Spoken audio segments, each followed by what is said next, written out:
In December of 1972, a man named Gene Cernan climbed a small ladder on the lunar surface, sealed himself inside a fragile spacecraft, and left the moon forever.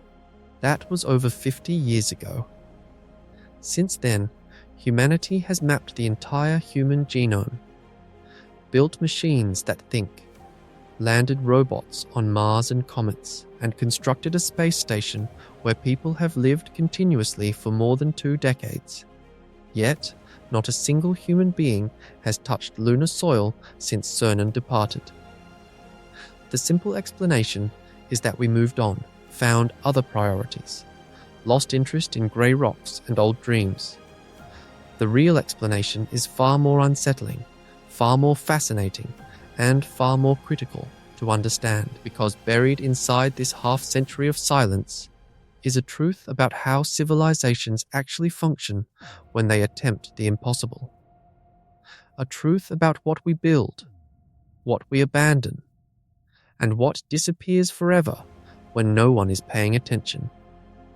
If you value documentaries that go beyond the surface and reveal what most people never consider, take a moment to like and subscribe. Your support makes this work possible, and I am grateful for every single one of you. Now settle in and make yourself comfortable. This story goes deeper than you expect. Let us begin.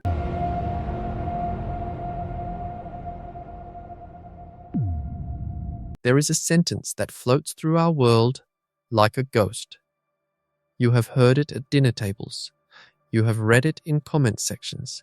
You have probably said it yourself without thinking twice. 6 words, spoken with the easy confidence of someone who believes the matter is settled. We have already been to the moon. Say it slowly.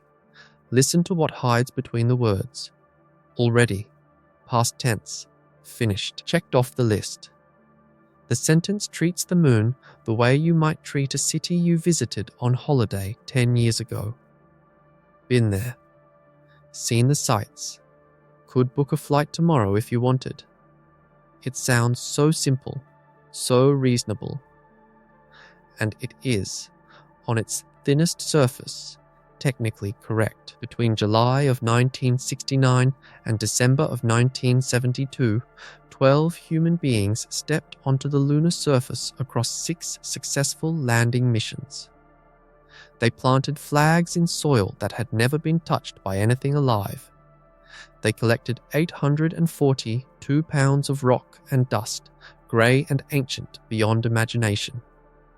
They set up scientific instruments that still whisper data back to Earth. They drove an electric rover across a landscape so still, so silent, that the tracks they left will remain sharp for millions of years. No wind to blur them, no rain to wash them away. Just tire marks in powder, waiting in the vacuum like a signature written on the face of eternity. And then they came home. Every single one of them. They splashed down in warm oceans, were lifted onto aircraft carriers, and returned to a world that cheered and then, slowly, quietly, looked away. Now here is where the ghost in that sentence begins to do its damage. Because embedded inside those 6 casual words is an assumption so deeply misleading that it has confused entire generations about what happened and what did not happen during Apollo. The assumption is this: if we did it once, doing it again should be fairly straightforward. We cracked the code. We solved the puzzle. We proved the engineering works. Surely the hard part is over. Surely all that remains is finding the motivation to repeat an exercise we have already mastered. This is the lie the sentence tells, not a lie of malice, a lie of misunderstanding. And it changes everything about how you see the last 50 years of space exploration. Think of it this way. Imagine a man who runs a 4-minute mile. He does it once, on the greatest day of his life, with the finest coaches, the best shoes, a crowd of thousands screaming his name, and a level of physical training he will never reach again. he crosses the finish line. The world celebrates. And then someone turns to you 20 years later and says, well, he already ran a 4-minute mile, so why can he not just do it again this weekend? You would laugh. You would explain that the body ages, the training fades, the coaches move on. The conditions that made that single extraordinary performance possible do not sit frozen in time waiting to be called back. That single run was not proof of a permanent ability. It was proof of a peak, a moment when everything aligned. Apollo was humanity's 4-minute mile, and we have spent half a century confusing the peak with the baseline. The Apollo program was not designed to open the moon for regular visits. It was not a foundation for future exploration. It was not a first chapter in a long book. It was a sprint. A breathtaking, meticulously engineered, almost recklessly expensive sprint executed under conditions so unusual that they may never come together again in human history. The entire architecture, every rocket, every capsule, every spacesuit, every line of computer code was built to answer one question, and one question only. Can we get American astronauts to the lunar surface and bring them home alive before 1970? Not repeatedly, not cheaply, not sustainably. Once. Prove it can be done. Win the contest. Move on. Here is a scientific fact that puts this in perspective.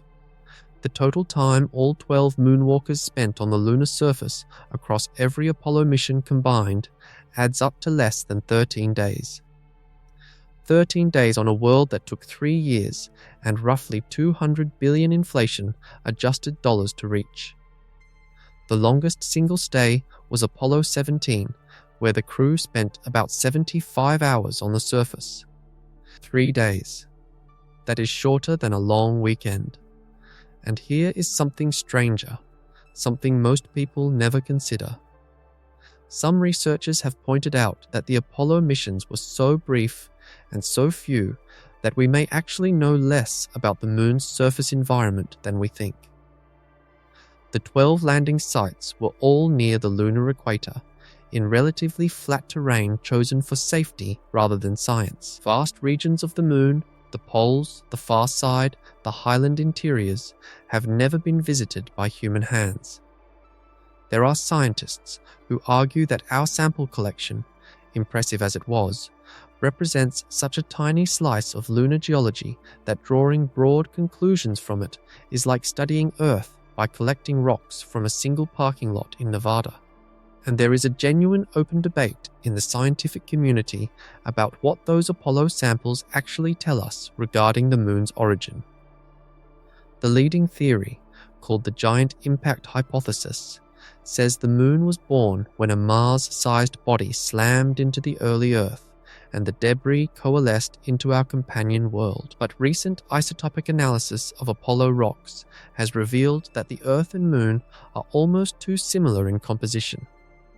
If the Moon formed from a collision with a separate body, you would expect more chemical differences. Some planetary scientists now wonder if the impact was far more violent than originally modeled, essentially vaporizing both bodies and remixing everything. Others have proposed alternative formation scenarios entirely. The Apollo samples opened this question. They did not close it. But back to the sentence. Back to the ghost. When Apollo ended, it did not leave behind a sleeping machine waiting to be switched on again. It left behind a memory. A magnificent, awe-inspiring, world-changing memory. But memories, no matter how vivid, cannot fly to the moon. The factories that built the Saturn V were closed. The workers who welded its fuel tanks moved on to other jobs. The engineers who understood its 10,000 secret tricks retired and took their knowledge with them. The supply chains dissolved. The blueprints, many of them, became unreadable without the people who wrote them. Apollo was not a road to the moon. It was a bridge built from political urgency and wartime budgets. And that bridge was taken apart, plank by plank, the moment the last astronaut stepped off the surface. We did not pause our journey to the moon. We demolished the only vehicle that could take us there. And then we spent 50 years wondering why the trip seemed so hard to make again. The answer begins not with engineering and not with rockets, but with a small aluminium sphere circling the Earth in 1957, beeping quietly into the dark. And the fear it carried was louder than any engine ever built. On the evening of October 4th, 1957, something small and round and impossibly significant began circling the Earth. It weighed 83 kilograms. It was barely larger than a beach ball. It carried no weapons. It performed no meaningful science. It was nothing more than a polished aluminium sphere with 4 thin antennas trailing behind it like the legs of a silver spider, drifting through the emptiness above the atmosphere at nearly 29,000 kilometers per hour. Its name was Sputnik. And every 96 minutes it completed another orbit, sending a simple radio pulse down into the world below. A steady beep beep beep that anyone with a shortwave receiver could pick up in their living room. That beep changed everything. You have to understand what America believed about itself in the late 1950s to feel the size of the shock. This was a nation that had built the atomic bomb. A nation that had industrialized faster than any country in history. A nation that had come out of the Second World War as the most powerful force on the planet and assumed, with the deep, comfortable certainty of someone who has never been seriously challenged, that no rival could match its engineering muscle. American technological superiority was not a hope. It was a fact. It was the air the country breathed. And then, on one October evening, a beeping aluminium ball built by the Soviet Union told the world that fact was wrong. The reaction was not calm. It was not measured. It was panic, dressed in patriotism. Congressional hearings were called within weeks. Newspapers compared Sputnik to Pearl Harbor. Parents wrote letters to their elected leaders asking whether their children were safe under a sky that now belonged, even partially, to Soviet technology. Schools overhauled their science programs almost overnight. A national crisis of confidence erupted that reached into kitchens, classrooms, and boardrooms across the entire country, and beneath the panic sat something colder, something logical, something terrifying. The reasoning was simple. If the Soviet Union could put an object into orbit, it could put a nuclear warhead anywhere on Earth. Sputnik was not just a satellite, it was a demonstration of intercontinental ballistic missile capability wearing the mask of peaceful science. The beeping was gentle. The implication was catastrophic. Then things got worse. On April 12, 1961, a Soviet cosmonaut named Yuri Gagarin climbed into a small spacecraft, launched from a site in Kazakhstan, and became the first human being to orbit the Earth. He completed one full orbit in 108 minutes. He saw the curvature of the planet below him, the thin blue line of atmosphere, the darkness of space pressing in from every direction, and then he came home safely. The United States, which had not yet put a single person into orbit, could do nothing but watch. Here is the scientific fact that makes this moment even more remarkable.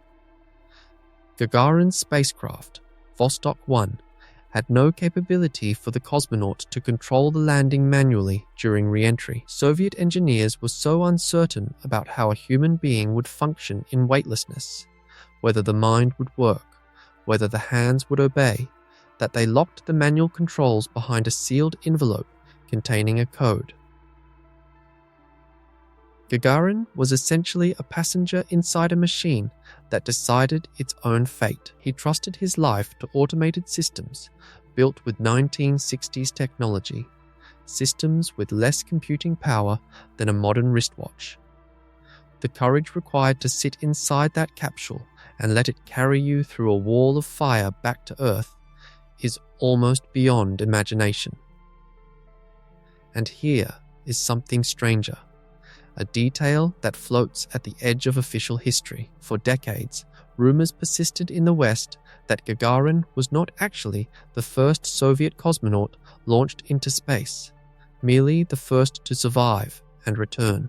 Stories circulated about earlier, secret flights that ended in death, with cosmonauts whose names were erased from the record.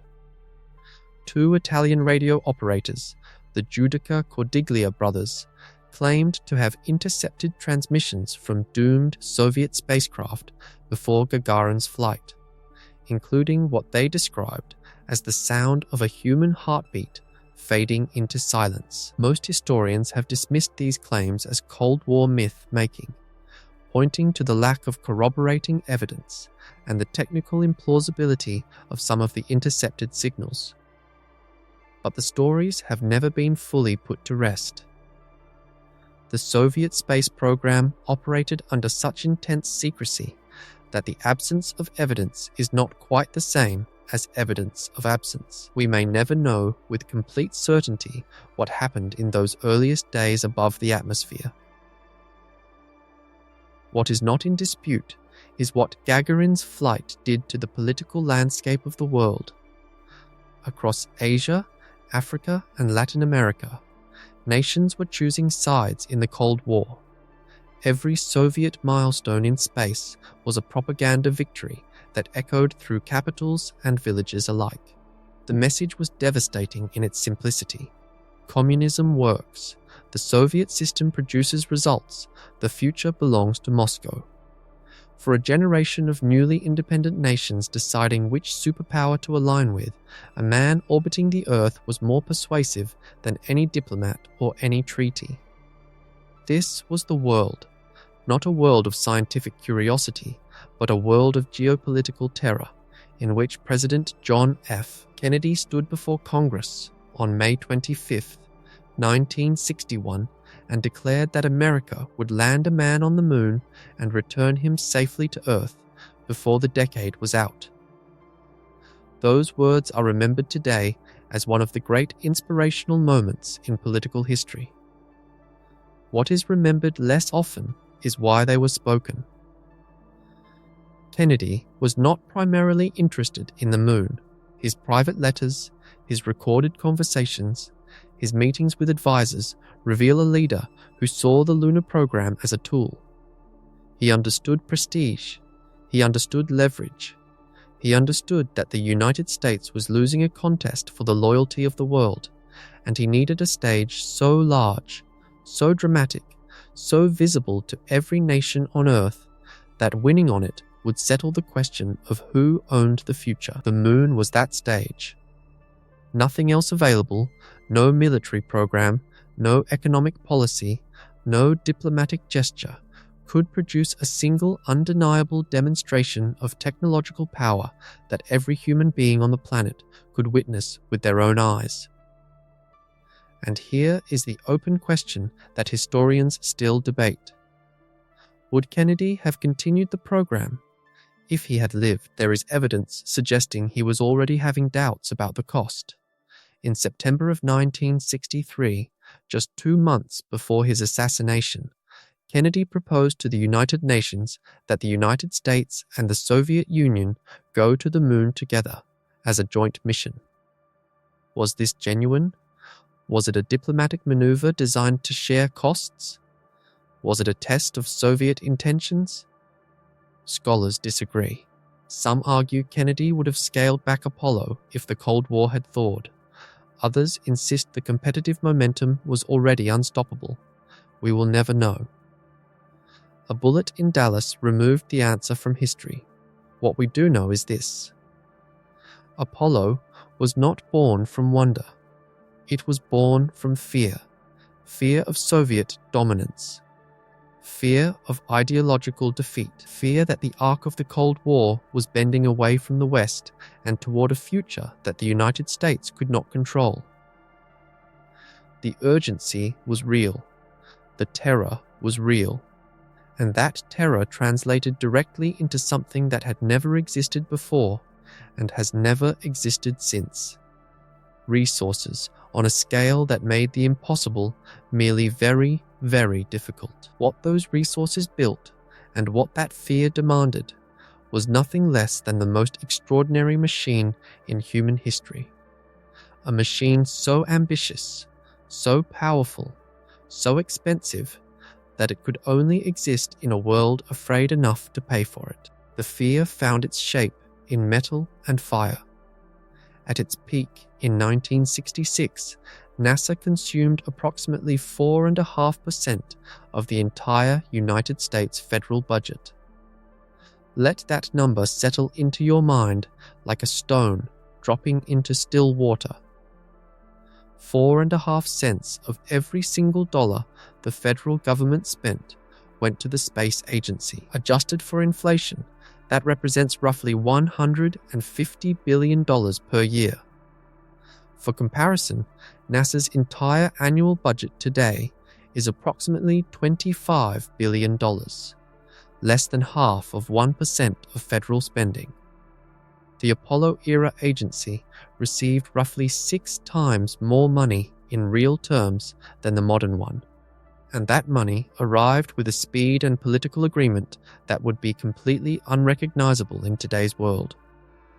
The spending was not careful, it was not cautious, it resembled wartime mobilization because, in many ways, that is exactly what it was.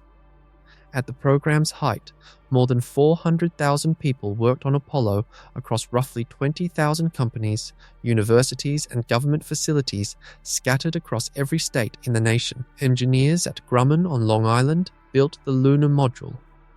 Engineers at North American Aviation in California built the Command and Service module. Engineers at Boeing in New Orleans welded together the massive first stage of the Saturn V. Engineers at Douglas Aircraft in Huntington Beach assembled the third stage. Engineers at IM built the guidance computers that would navigate a path between worlds. The supply chain stretched from coast to coast, and the concentration of engineering talent it represented has never been matched before or since. The work culture inside this machine bordered on something beyond dedication. It was obsession made institutional. 70 and 80-hour weeks were not unusual. They were standard. Engineers slept on cots in their offices. Families went months without seeing fathers and mothers who had been swallowed whole by the project. Test failures that today would trigger years of review and investigation were analyzed, understood, corrected, and moved past in weeks, sometimes days. The schedule pressure was not just intense, it was the organizing principle of the entire effort. Kennedy's deadline was not a wish, it was an operational requirement. Every decision, every design review, every argument about weight or materials or safety margins was measured against a single clock counting down toward the end of the decade. And the machine that emerged from this pressure was unlike anything humanity had ever built. The Saturn V rocket stood 363 feet tall, taller than the Statue of Liberty, including its pedestal. Picture that, a machine taller than one of the most famous monuments on Earth, filled with fuel, pointed at the sky, and designed to do something that no object built by human hands had ever done before. Its 5 enormous first-stage engines generated a combined 7.5 million pounds of thrust at liftoff. 7.5 million pounds. The sound alone could be heard from miles away. A deep, rumbling thunder that shook the ground and rattled windows in towns far from the launch pad. The vibration was so intense that birds fled from the surrounding wetlands and did not return for hours. Here is a scientific fact that captures the sheer appetite of this machine. During the first stage burn, the Saturn V consumed 15 tons of kerosene and liquid oxygen every single second. 15 tons per second. That is the weight of a school bus vanishing into flame and thrust every tick of the clock. The vehicle could deliver approximately 130 metric tons to low Earth orbit, or roughly 50 metric tons toward the Moon. It remains, to this day, the most powerful launch vehicle ever successfully flown. Nothing built since, not the Space Shuttle, not the Falcon Heavy, not even the Space Launch System, matches its raw payload capability. And here is a detail so strange it almost seems like fiction. The fuel consumption was so massive and so rapid that the rocket actually became lighter at a visible rate during flight. Astronauts described the sensation of acceleration increasing dramatically as the vehicle shed weight, pressing them deeper and deeper into their couches as the seconds ticked past. The ride was not smooth, it was violent. The entire vehicle shook and rattled with a fury that the crew could feel in their teeth, in their bones, in the fluid behind their eyes. Some described it as riding a freight train through an earthquake. Others said there were no words for it at all. Every Saturn V was expendable.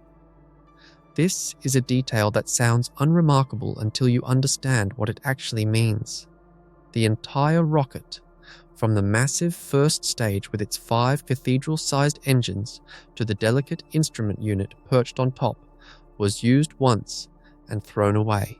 There was no reuse, no refurbishment, no recovery from the ocean, no consideration whatsoever of long-term economy.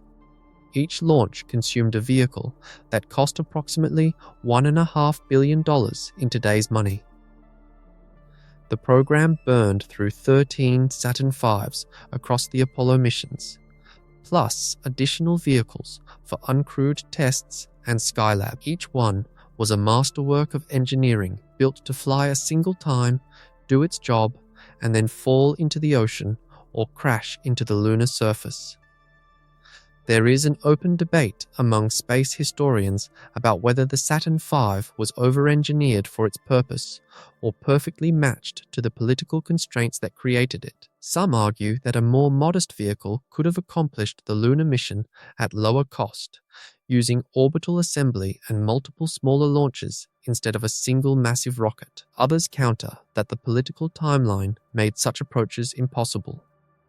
Orbital assembly requires multiple launches, rendezvous procedures, and docking technologies that add complexity and risk. Kennedy's deadline demanded simplicity of mission architecture, even if it required absurd scale of vehicle. The single launch approach, while spectacularly expensive, minimized the number of things that had to go right in sequence.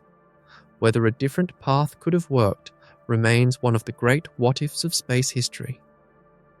But this expendability reveals something crucial about Apollo's deepest philosophy. The entire architecture was optimized for a single purpose: get crews to the lunar surface and bring them home, not repeatedly, not affordably, not in a way that could be sustained for decades. Once, prove the point, win the argument, and then, though nobody said it out loud at the time, walk away. The Saturn V was not a transportation system, it was a statement, the most powerful, most expensive, most magnificent statement ever made by a civilization to its rivals. And statements, once delivered, do not need to be repeated. The audience has heard the message. The machine has served its purpose. What made this statement possible was not just the money and not just the engineering. It was something darker, something that sits uncomfortably in the modern mind. It was a willingness to accept that the people riding this magnificent machine might not come home. A willingness to gamble with human lives on a scale that would be unthinkable today. And that gamble, that cold calculation hidden beneath the inspirational speeches and the swelling music, is where the story turns next.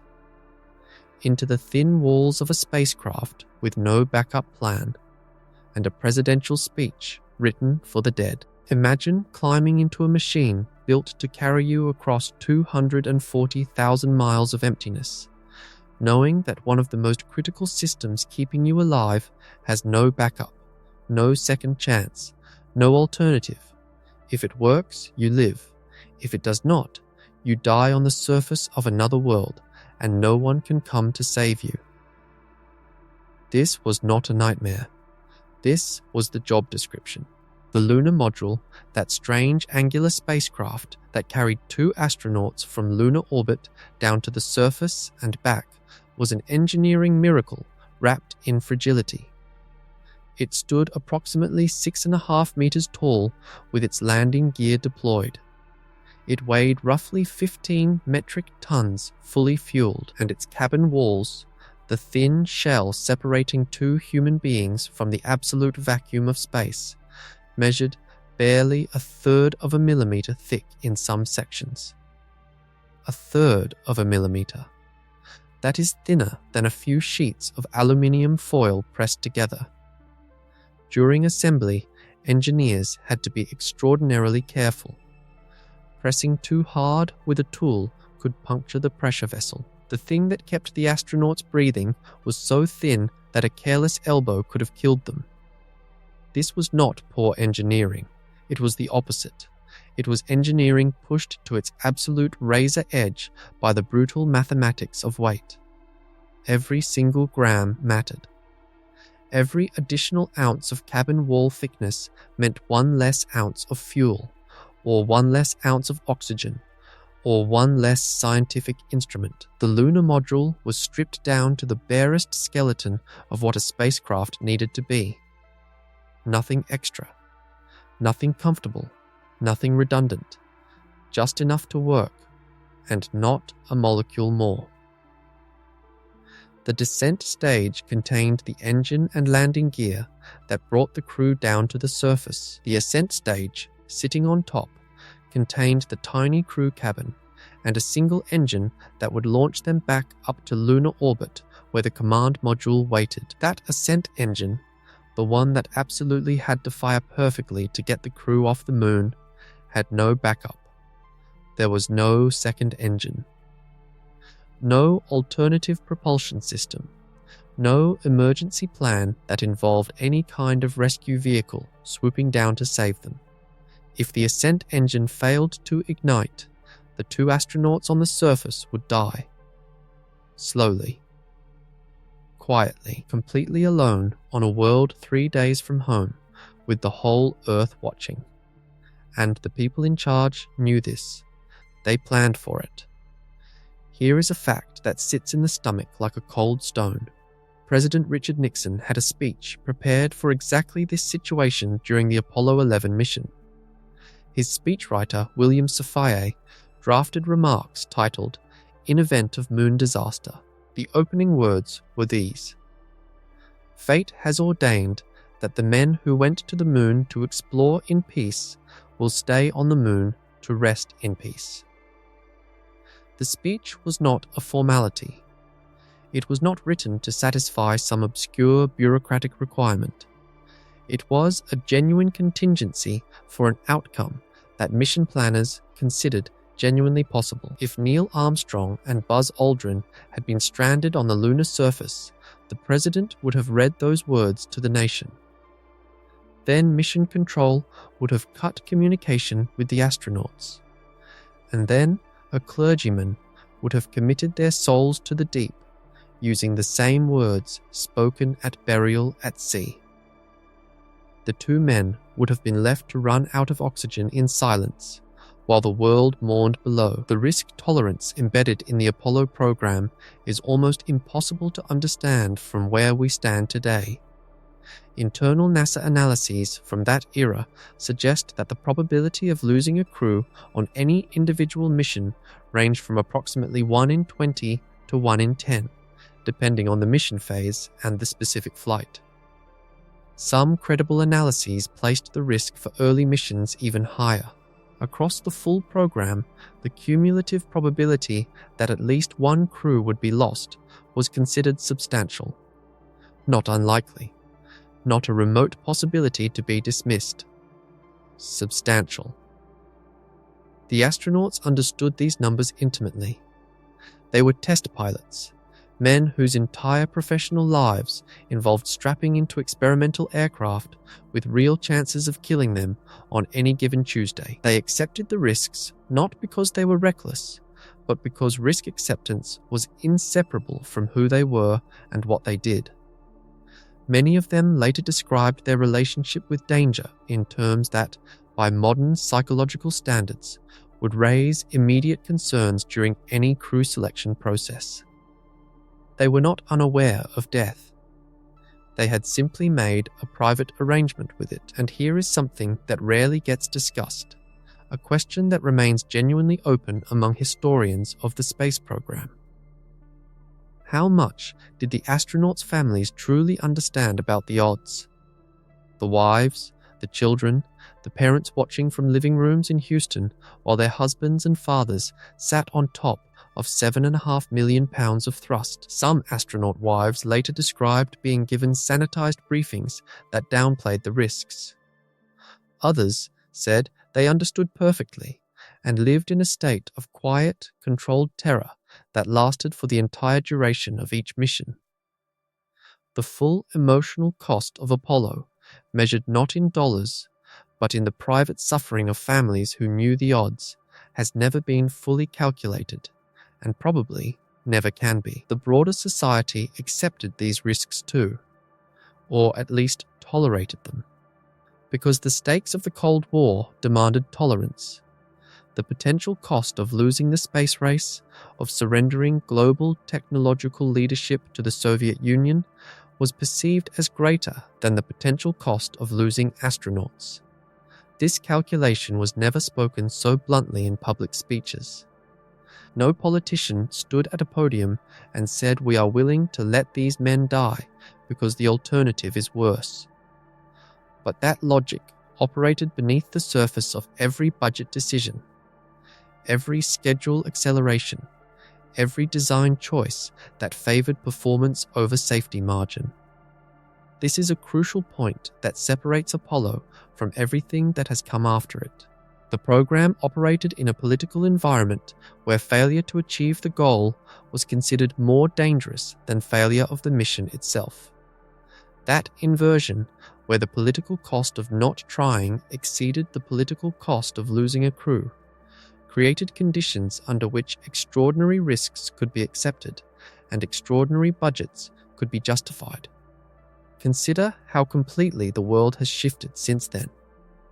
When the Space Shuttle Challenger broke apart 73 seconds after launch in January of 1986, killing all 7 crew members, the shuttle fleet was grounded for 32 months.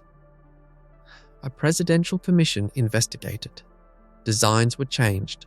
Procedures were rewritten from scratch. When Columbia disintegrated during re-entry in February of 2003, again killing all 7 aboard, the fleet was grounded for over 2 years.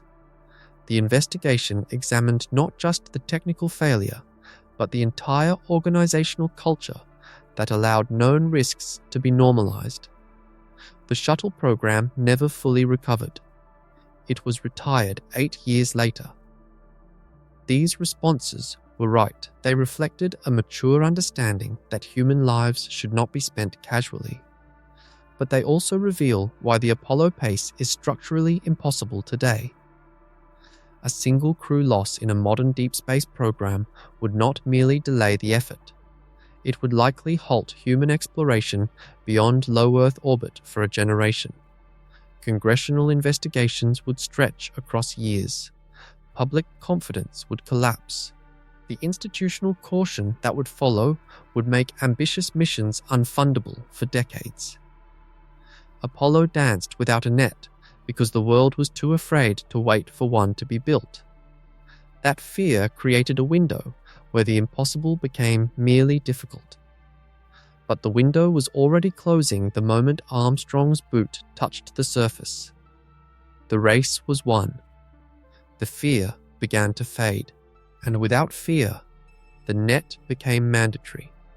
The costs became unacceptable, and the moon became once again unreachable. What happened next was not a pause, it was a dismantling. and the things that were lost in that dismantling turned out to be far more irreplaceable than anyone imagined. Most people imagine that after Apollo ended, NASA simply turned its attention to other things. The shuttle took priority. Low Earth orbit became the new focus.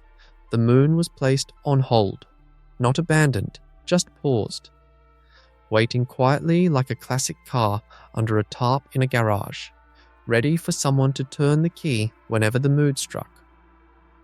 This is wrong in ways that are difficult to overstate. What happened after Apollo was not a pause, it was a demolition. Begin with the most visible loss, the Saturn V. The most powerful rocket ever flown was not preserved as an operational system.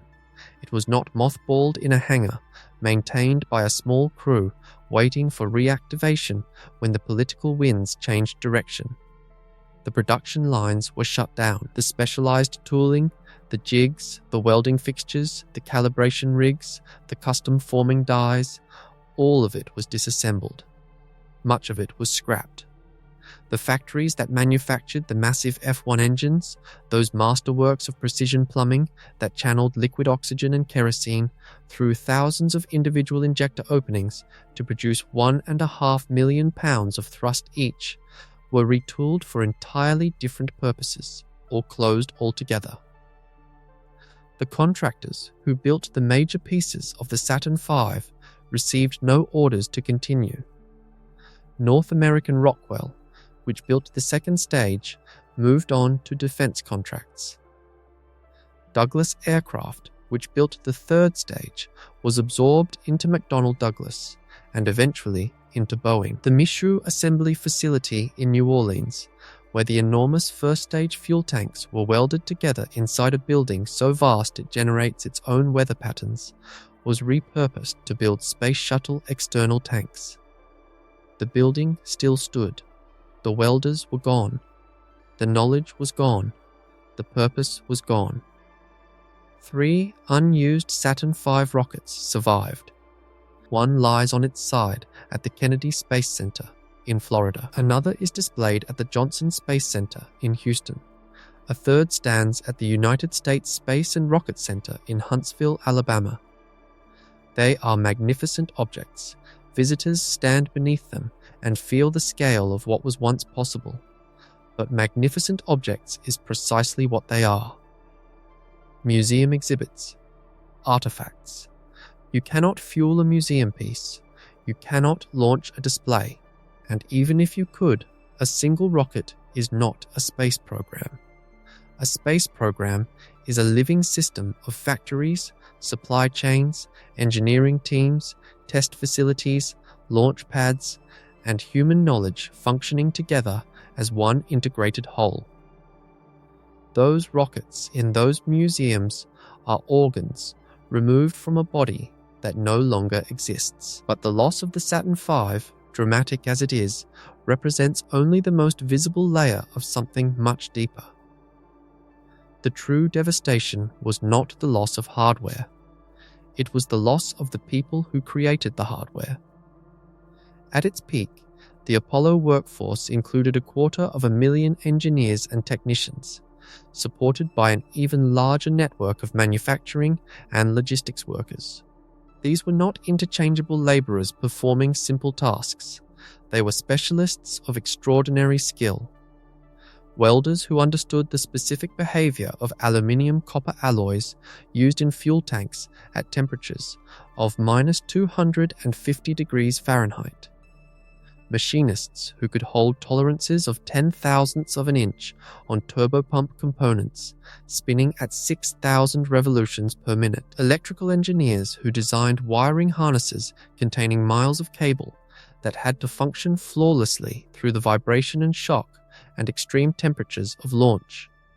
Systems engineers who understood how 10,000 subsystems from 200 different suppliers came together into a single vehicle that had to work perfectly the first time, every time, with human lives depending on every connection. When Apollo ended, these people did not enter suspended animation. They moved on with their lives. The welders took jobs in shipyards and petrochemical plants. The machinists went to automotive factories and defense manufacturing. The electrical engineers joined the young computer industry. The systems engineers scattered across a dozen different fields. Within 5 years of the final lunar mission, the workforce that had made Apollo possible was dispersed across the American economy, its collective expertise diluted beyond any hope of recovery. Here is a scientific fact about knowledge that applies directly to what was lost. Researchers who study expertise have identified a category called tacit knowledge, the kind of understanding that lives in the hands and instincts of experienced practitioners and cannot be fully captured in written documents. A blueprint can specify a weld joint's geometry, the filler material, the current and voltage settings, the shielding gas composition. What a blueprint cannot capture is the subtle technique a veteran welder uses to compensate for the way a particular alloy warps under thermal stress during a multi-pass cryogenic tank scene. That adjustment, a slight change in torch angle, a specific travel speed learned through years of repetition, a feel for when the molten puddle is behaving correctly, exists as muscle memory and professional intuition. It passes not through documents, but through apprenticeship. Standing next to someone who has done it 10,000 times and absorbing what cannot be written down. When the Apollo workforce scattered, those chains of transmission snapped. The masters left. The apprentices were never trained because there was no program to train them for. And here is something strange, almost eerie, that illustrates just how complete the loss was. In the 1990s, engineers at the Marshall Space Flight Center in Huntsville tried to use Saturn V documentation for new rocket development work. What they found was an archive far less useful than anyone had assumed. Blueprints were incomplete. Manufacturing specifications referenced procedures identified only by internal codes that no living engineer could decipher. Assembly instructions contained notes like "per standard shop practice," a phrase that was perfectly clear to the technicians of 1966 and perfectly meaningless to anyone reading it 30 years later. The standard shop practice had walked out the door with the people who practiced it. There is a genuine open debate among aerospace historians about whether this loss could have been prevented. Some argue that even modest preservation efforts, keeping a small team of experienced engineers on retainer, maintaining detailed video documentation of manufacturing processes, funding a formal knowledge transfer program to younger workers, could have saved decades of future development time. At a fraction of the cost of rebuilding from scratch. Others counter that no bureaucracy in history has ever successfully preserved industrial capability for a program that has no political mandate. You cannot keep a factory alive when there is nothing to build. You cannot retain workers when there is no work. The knowledge died because the purpose died first, and without purpose, knowledge has nowhere to live. The phrase people often use is "we lost the technology." This is emotionally powerful, but slightly imprecise in a way that matters. The physics did not change. Newton's laws still work. Rocket engines still obey thermodynamics. The fundamental science remains understood. What was lost was the industrial capability to turn that science into functioning hardware, the supply chains for exotic alloys, the manufacturing processes refined through years of trial and error, the quality control procedures calibrated to the unique demands of human-rated spaceflight, the integration expertise that allowed hundreds of thousands of components to become one functioning vehicle, the institutional reflexes, knowing which problems were serious and which were manageable, knowing when to stop testing and start building. Rebuilding this was not a matter of pulling old drawings from a cabinet and handing them to a modern machine shop. It required rebuilding an entire ecosystem of specialized production in an industrial world that had transformed beyond recognition. And the budget that followed Apollo's end guaranteed that this rebuilding would not happen for a very long time, because the money that might have kept the flame alive was about to be consumed by something else entirely. Something trapped in low orbit, going around and around the Earth, never once pointed at the Moon. After Apollo's budget began its long decline, NASA's funding never recovered. By 1970, the year after the first moon landing, the agency's share of federal spending had already dropped sharply. By 1975, it had fallen to roughly 1%. It has stayed somewhere between 0.5% and 1% ever since, rising and falling with political seasons, but never approaching anything close to what Apollo commanded. 1% of the federal budget is still billions of dollars. It is not nothing. But it is fundamentally insufficient to do two things at once. You cannot maintain the programs you already have and simultaneously build the new capabilities needed to reach deep space. For 50 years, NASA has been forced to make choices that Apollo-era leaders never faced. Which projects to fund? Which to delay? Which to quietly abandon? The Space Shuttle absorbed the consequences of this constrained budget more completely than any other program, and in doing so, it consumed the time, money, and human attention that might otherwise have rebuilt the road to the Moon. The shuttle was sold to Congress and the American public in the early 1970s as a revolution. The promise was seductive, a reusable spacecraft that would launch like a rocket, work in orbit like a laboratory, and land like an airplane. The projections were dazzling, 40 to 50 missions per year, per flight cost so low that space access would become routine. A vehicle so versatile it could serve the military, the scientific community, and commercial customers all at once, while making the expensive throwaway rockets of the Apollo era permanently obsolete. Almost none of these promises came true. The shuttle flew a total of 135 missions across 30 years of operations.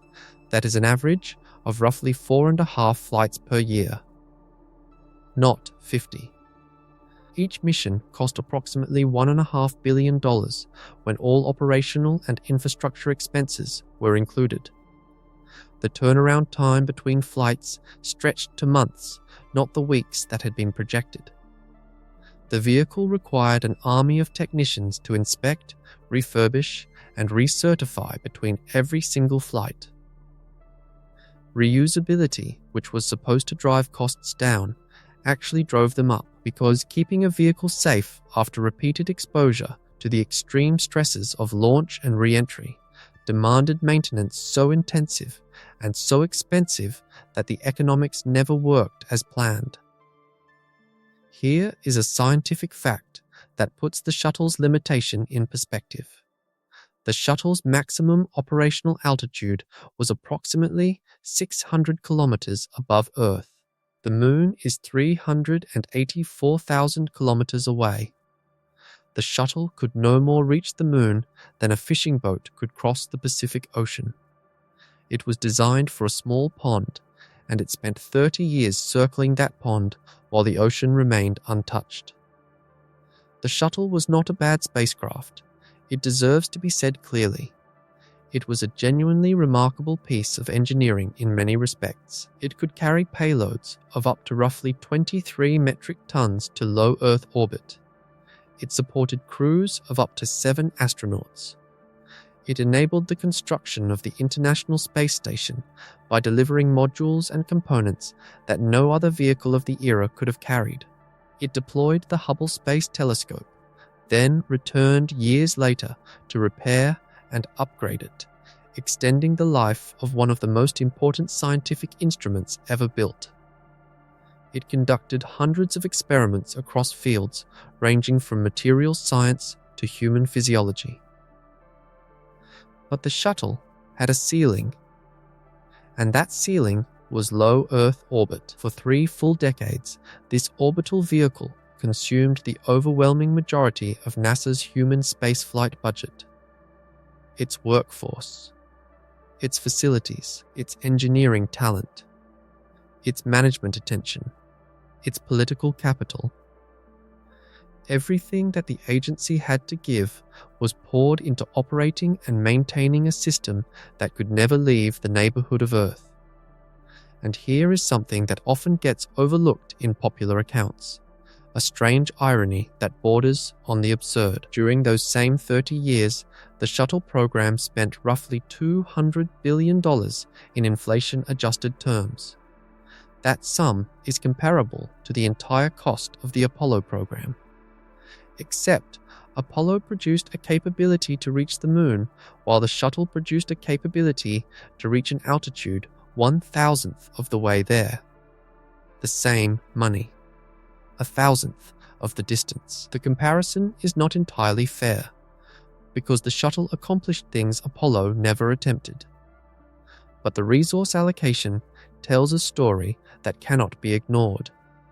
Every dollar spent on shuttle operations was a dollar not spent developing the next generation of deep space vehicles. Every engineer maintaining shuttle heat shield tiles was an engineer not working on lunar landers or heavy lift rockets or deep space habitats. Every management meeting focused on shuttle flight schedules was a meeting that did not address the challenge of returning humans to the moon. The opportunity cost was staggering, invisible to the public, but devastating to the timeline of exploration. The International Space Station extended this pattern and deepened it. Construction began with the first module launch in 1998 and consumed enormous resources over the following decade. The station is a genuine marvel of international cooperation. It has maintained continuous human presence in orbit since November of the year 2000. Over 25 years of unbroken habitation. It has generated invaluable data on what happens to the human body during long stays in weightlessness. Data that will be essential for any future deep space mission. But like the shuttle that built it, the station exists in low Earth orbit. And like the shuttle, it absorbed budget, engineering capacity, and institutional focus that might have been directed toward building something capable of reaching farther. For roughly 2 decades, NASA's entire human spaceflight identity was defined by 2 objectives: flying the shuttle, building and operating the station. Both were worthy. Neither moved humanity 1 single kilometer closer to the moon. There is an open debate among space policy analysts about whether this was inevitable or whether different choices could have produced different outcomes. Some argue that the shuttle and station were necessary stepping stones, that the engineering experience gained in low Earth orbit, particularly in long-duration life support and orbital construction, provided knowledge that will prove essential for lunar return. Others counter that the same knowledge could have been gained far more efficiently through programs specifically designed for deep space, and that the shuttle and station became institutional habits that NASA could not break even when they no longer served the larger goal. The truth probably contains elements of both arguments. But the result is not debatable. By the time the shuttle retired in July of 2011, the United States had been without any capability to send humans beyond low Earth orbit for nearly 4 decades. And here is a strange detail that captures the full weight of what was lost during those decades. When the shuttle flew its final mission, the astronauts aboard could look out the window and see the moon hanging in the blackness, close enough to fill a porthole, impossibly far in every way that mattered. The same moon that American boots had walked on 39 years earlier. The same grey dust. The same ancient silence. But between that window and that surface lay a gap that no spacecraft in existence could cross. The most powerful spacefaring nation on Earth had spent 3 decades building vehicles that could see the moon but never touch it. The shuttle is retired now.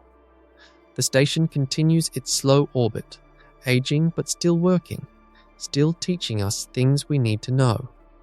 And across those decades of circling, several hands reached toward the moon. Ambitious programs were announced with grand speeches and bold timelines. Each one promised to break the cycle. Each one, in its own way, failed. Not because the engineering was impossible, but because the clock of politics and the clock of engineering have never learned to keep the same time. The first hand reached toward the moon in 1989. On the 20th anniversary of Apollo 11, President George H.W. Bush stood on the steps of the National Air and Space Museum in Washington and called for a permanent return to the lunar surface and eventual human missions to Mars. The words were bold. The vision was grand. NASA responded with a detailed study called the 90-Day Report, which outlined an architecture for achieving these goals. The estimated price tag was $500 billion spread across 20 to 30 years. Congress looked at that number and walked away. The initiative was functionally dead within 2 years. Not because the engineering was impossible, not because the rockets could not be built, but because no one was willing to write the check. The Cold War was ending. The Soviet Union was collapsing. The existential fear that had opened wallets for Apollo had evaporated, and without that fear, $500 billion for the moon sounded less like a national imperative and more like an extravagance that voters would punish at the ballot box. The second hand reached in 2004. President George W. Bush announced the Vision for Space Exploration, a plan that called for completing the International Space Station, retiring the Shuttle, developing new crew and cargo vehicles, and returning astronauts to the moon by 2020. This time, real work began. The resulting Constellation program produced early designs for 2 new rockets. The Ares 1, a crew launch vehicle, the Ares 5, a heavy-lift cargo launcher, an updated crew capsule called Orion, and a lunar lander called Altair. Engineers were hired, metal was cut, tests were conducted. Hardware began taking shape in factories and test stands across the country. But the program was chronically underfunded relative to its ambitions. The gap between what Constellation needed and what Congress was willing to provide widened every year. Schedules slipped. Costs grew. In 2009, President Obama convened a review committee, the Augustine Commission, to evaluate NASA's human spaceflight plans. The committee's conclusion was devastating. Constellation's goals were not achievable under the projected budget. Without significant increases in funding, increases that neither the White House nor Congress was prepared to approve, the program could not land humans on the moon within any reasonable time frame. In 2010, President Obama cancelled Constellation. The Ares 1 rocket and the Altair lander were terminated. Billions of dollars in development work yielded no operational hardware. The Ares 5 evolved over subsequent years into what eventually became the Space Launch System. The Orion capsule survived and continues development today as part of the Artemis architecture. But the years of work on cancelled components produced nothing that flew. Here is a scientific fact about engineering development that explains why these cancellations are so much more damaging than they might appear. Complex aerospace systems do not develop in a straight line from design to flight. They follow a curve where the early years produce the least visible progress. Foundations must be laid. Materials must be tested. Manufacturing processes must be refined. Integration challenges must be discovered and solved. The most expensive and time-consuming work happens in the middle phases of development, after the easy conceptual work is done, but before the dramatic milestones of first flight and operational deployment. Cancelling a program during these middle years destroys the maximum amount of invested effort while recovering the minimum amount of usable capability. It is the worst possible time to stop, and it is precisely when every cancelled lunar program has been stopped. The human cost extended far beyond wasted budgets. Engineers who had uprooted their families to relocate to Huntsville or Houston or Cape Canaveral for the promise of building the next generation of deep space vehicles found themselves reassigned to programs with uncertain futures or laid off entirely. Mid-career specialists who had invested 5 or 6 years developing expertise in Constellation-specific systems discovered that their particular skills had no immediate application anywhere else. Some transitioned to the growing commercial space sector. Others left aerospace entirely, carrying with them exactly the kind of deep space engineering experience that would be desperately needed when the next lunar program inevitably appeared. And here is something strange about this cycle, something that borders on institutional self-destruction. Each cancellation did not merely fail to advance the goal, it actively set the effort backward. Teams were dispersed, invested capital was wasted, industrial partners who had tooled up for specific contracts found their production lines idle, and perhaps most damagingly, the confidence of the entire workforce eroded. Engineers who had lived through one cancellation approached the next program with a specific kind of weary caution, a reluctance to commit fully, a quiet expectation that this program too would be restructured or killed before it reached the launch pad. Recruiting young engineers became harder when the most honest answer to the question, will this program still exist in 10 years, was an uncomfortable silence. Why would a talented 25-year-old commit their career to a lunar lander if history suggested the project would be cancelled before their 30th birthday? In 2017, the Trump administration signed Space Policy Directive 1, redirecting NASA toward the Moon. By 2019, the timeline had been accelerated to target a crewed landing by 2024. The Artemis program was formally established, building on the surviving elements of Constellation, primarily Orion and the Space Launch System, while adding new components, including the Lunar Gateway and commercially developed human landing systems. There is an open debate among space policy experts about whether Artemis represents a genuine break from the cancellation cycle or simply the latest iteration of a pattern that has repeated 3 times already. Optimists point to several structural differences. Artemis has broader international participation than any predecessor. It involves commercial partners with independent financial motivation to continue development. It benefits from bipartisan congressional support rooted partly in the geographic distribution of contracts and partly in competitive concern about China's lunar ambitions. Pessimists counter that every previous program also enjoyed initial enthusiasm, and that the true test comes not in the first years of funding, but in the 8th or 10th year, when costs have grown, timelines have slipped, and a new administration is looking for budget to redirect toward its own priorities. The pattern across these 3 failed starts reveals something structural about the relationship between democratic governance and long-duration engineering. Developing a new human-rated launch vehicle from concept to operational flight takes between 10 and 15 years. A lunar lander adds more years. Surface habitats, power systems, and resource extraction equipment add still more. A realistic timeline for sustained lunar capability spans 20 to 30 years. But no American president serves more than 8 years. Congressional priorities shift every election cycle. Budgets are authorized annually with limited ability to bind future Congresses.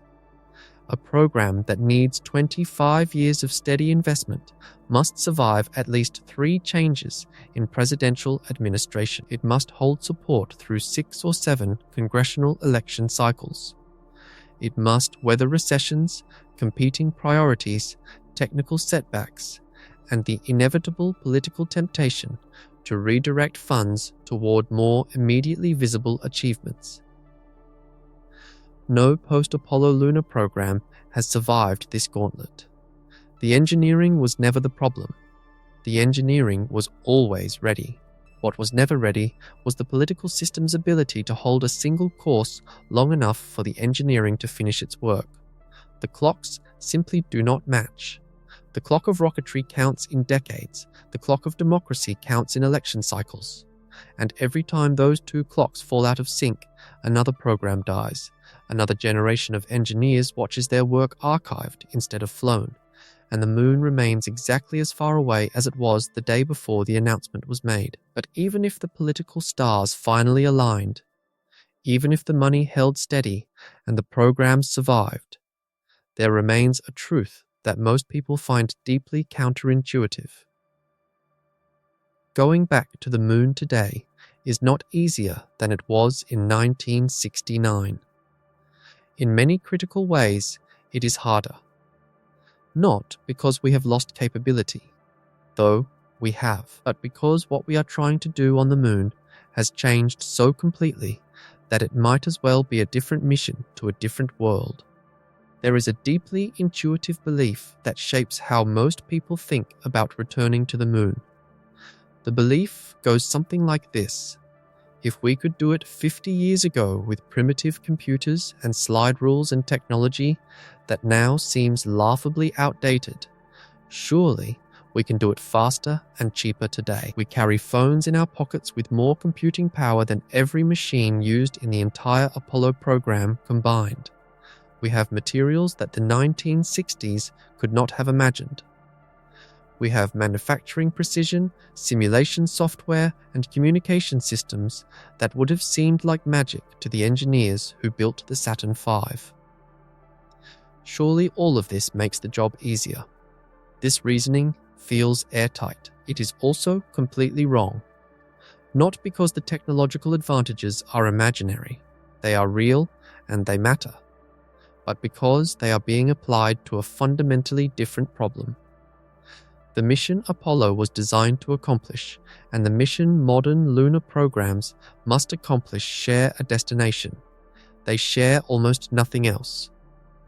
Apollo was built around a single concept: minimum time on target. Get to the surface, do activities, get off the surface, come home. The entire architecture was engineered to minimize the duration of exposure to everything dangerous about the moon. Crews spent between 21 hours and 75 hours on the lunar surface across the 6 landing missions. The longest stay, Apollo 17, lasted just over 3 days. Total mission duration from launch to splashdown ranged from 8 to 12 days. Every system aboard every spacecraft was sized for that timeline and not a minute longer. Oxygen supplies, water reserves, food stores, battery power, carbon dioxide removal capacity. Each was calculated against the expected mission length plus a modest emergency margin.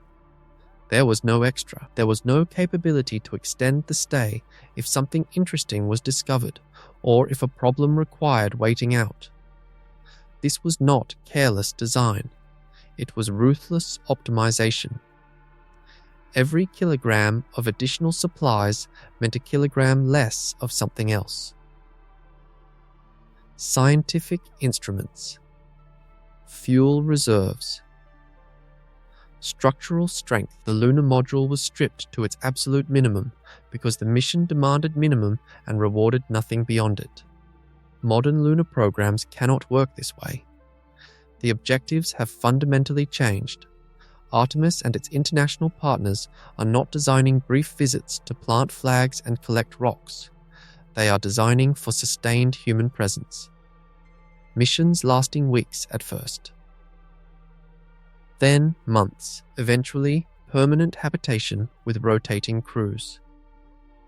The architectural requirements for this kind of presence are categorically different from what Apollo demanded, and the differences multiply across every single system.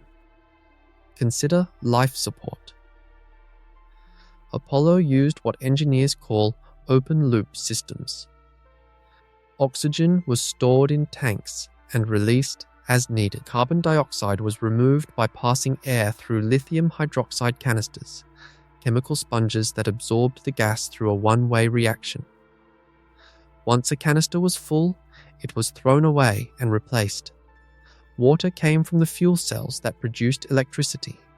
Food was pre-packaged. Waste was collected and stored. This approach works beautifully for short missions. The supply weight scales directly with crew size and duration. 2 astronauts for 3 days needs a specific quantity of each consumable. The numbers are manageable. The systems are simple. Failure modes are well understood. Now extend that same open-loop approach to a mission lasting 28 days with 4 crew members. Oxygen needs increase roughly tenfold. Lithium hydroxide canister needs increase by the same factor.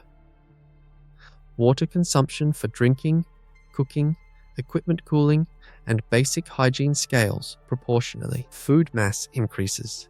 Waste storage volume increases.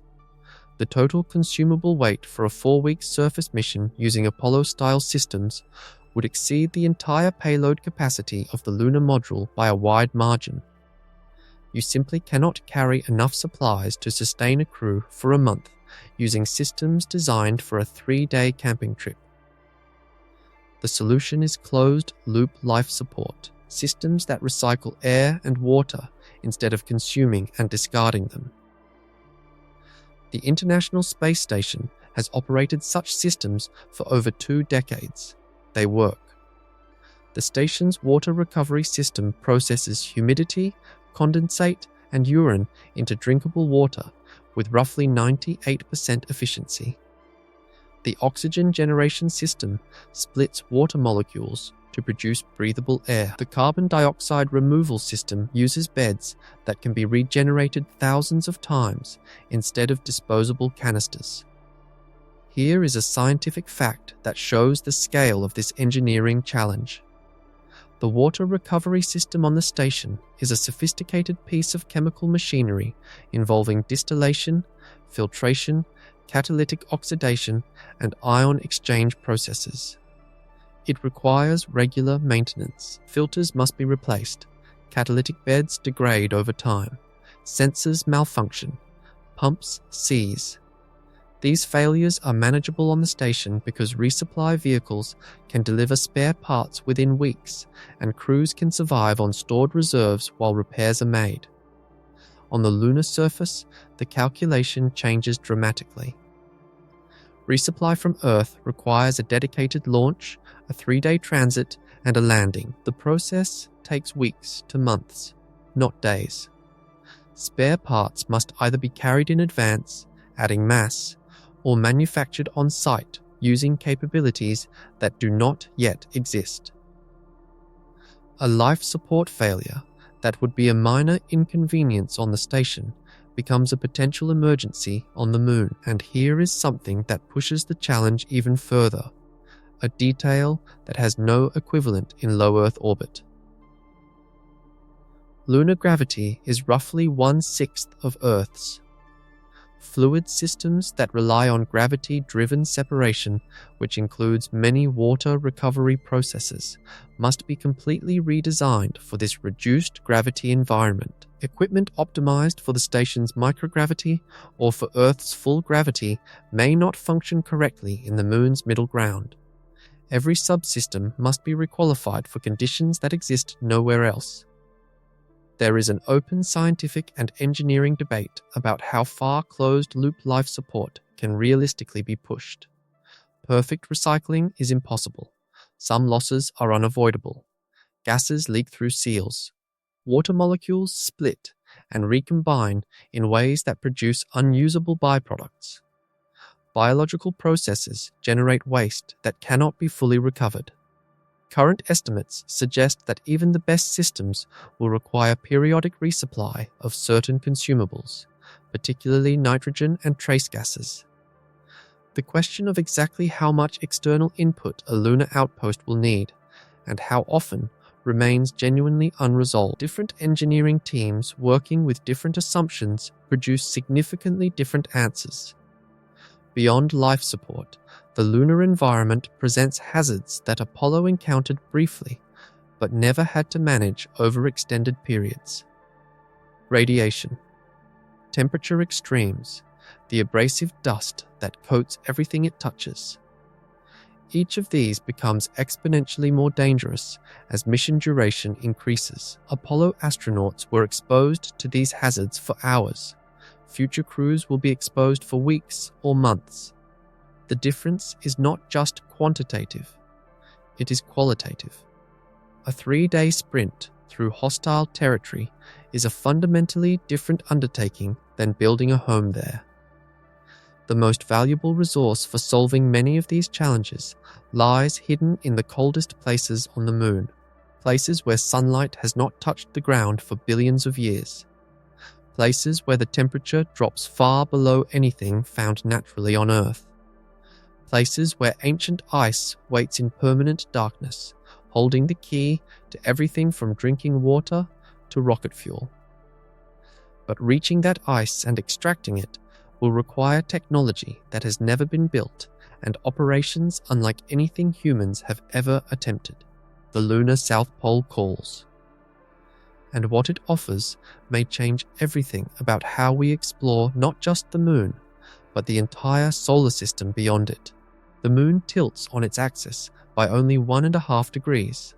This small number, easy to overlook, creates something extraordinary at the lunar poles. Because of this minimal tilt, certain elevated locations near the South Pole receive sunlight almost continuously as the Moon orbits the Sun. These are sometimes called peaks of eternal light, places where the Sun barely sets, where solar panels could generate power nearly without interruption, where the savage 2-week lunar night that would freeze an equatorial outpost simply does not exist. But immediately adjacent to these sunlit peaks lies something equally remarkable and far stranger. Craters so deep that their floors have not seen a single ray of sunlight in billions of years. Permanently shadowed regions where darkness is not temporary but eternal. And in that eternal darkness, temperatures drop to levels that seem impossible. -230 degrees Celsius. Colder than the surface of Pluto. Colder than almost anywhere else measured in the entire solar system. Cold enough that any gas molecule drifting into these craters would freeze instantly to the ground and remain there, trapped, for geological ages. This is where the ice waits. Over billions of years, comets have struck the lunar surface. The solar wind has implanted hydrogen into the uppermost layer of soil. Water molecules from these sources, drifting across the Moon's negligible atmosphere, have migrated toward the poles. When they tumbled into permanently shadowed craters, they froze and stayed, layer upon layer, century upon century. A slow accumulation of frozen water hidden in the darkest places the Moon possesses.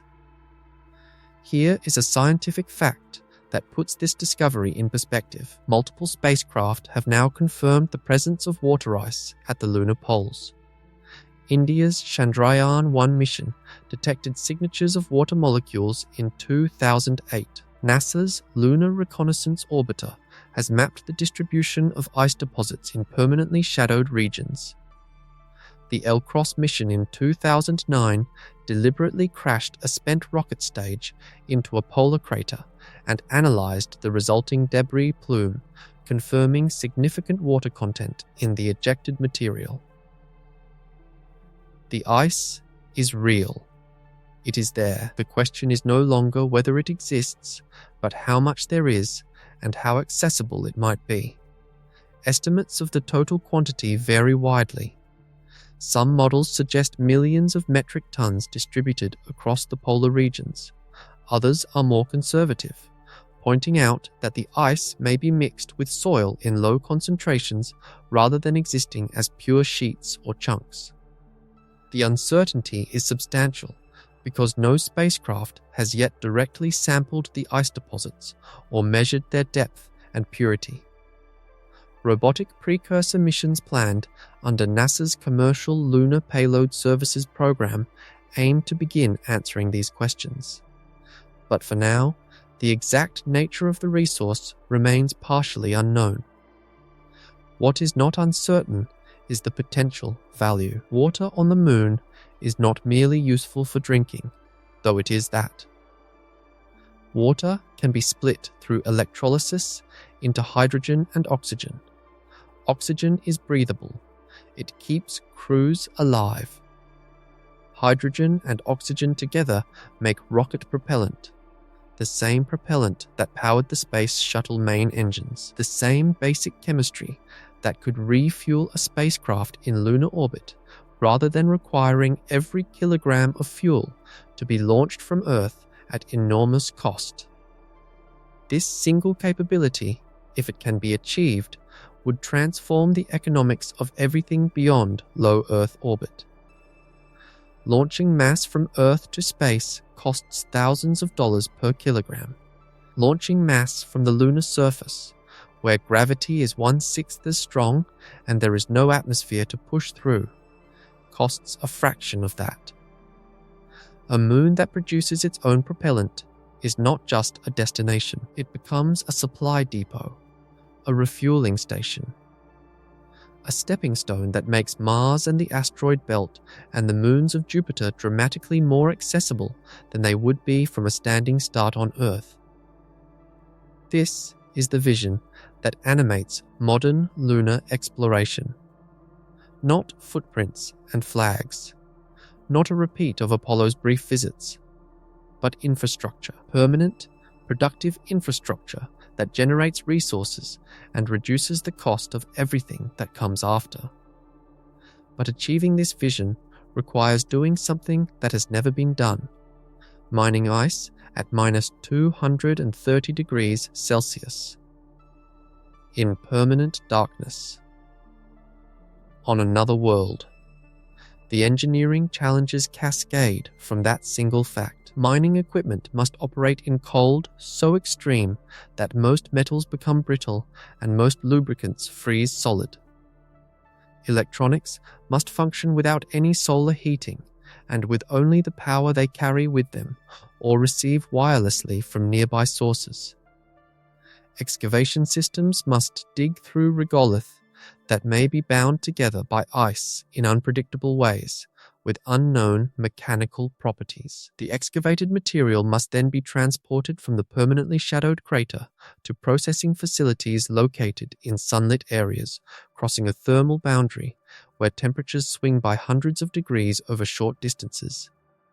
The processing itself involves heating the frozen regolith to sublimate the ice, converting it directly from solid to vapor without passing through liquid form in the vacuum environment. That vapor must be captured, purified, and either stored as water or further processed through electrolysis into hydrogen and oxygen.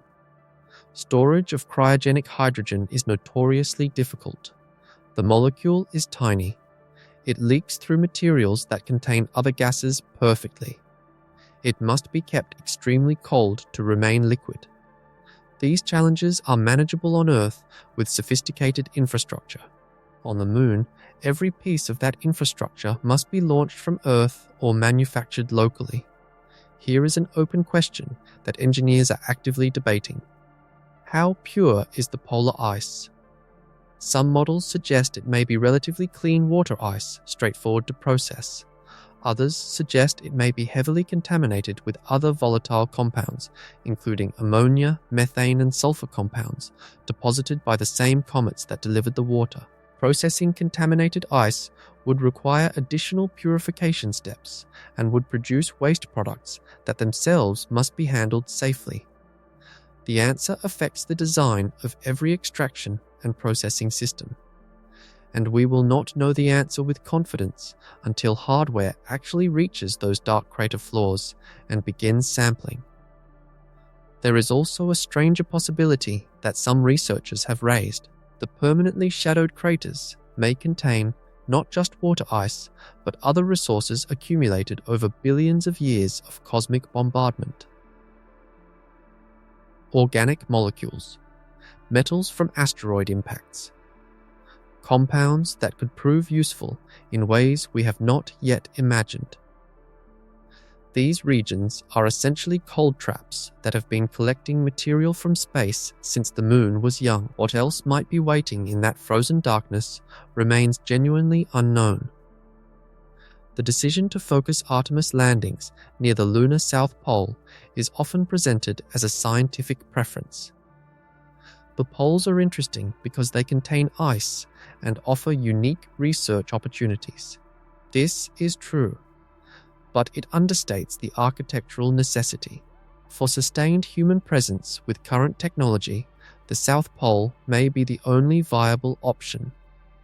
The nearly continuous sunlight on elevated terrain solves the power generation problem. The nearby ice deposits offer the possibility of local resource production. An equatorial outpost like the Apollo landing sites would face the full 14-day lunar night with no sunlight and temperatures plunging to minus 170 degrees. Surviving that darkness with batteries alone would require energy storage systems so massive that their launch cost would consume a major fraction of the entire program budget. The South Pole is not merely the most attractive destination.